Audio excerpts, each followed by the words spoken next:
First, press and hold on the Mode and Arrow Up buttons until you see the Wi-Fi icon flashing. Ensure that your phone is connected to the 2.4 GHz Wi-Fi connection, then open the Smart Life app.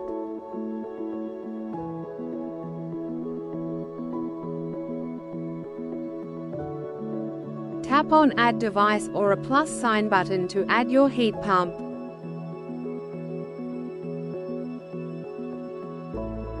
Tap Large Home Appliances and scroll down.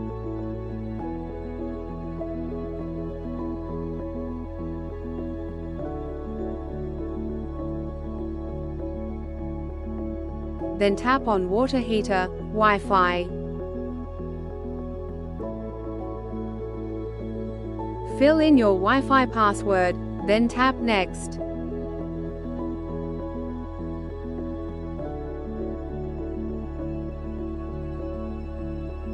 Tap Confirm. The indicator is blinking. Then tap Blink quickly.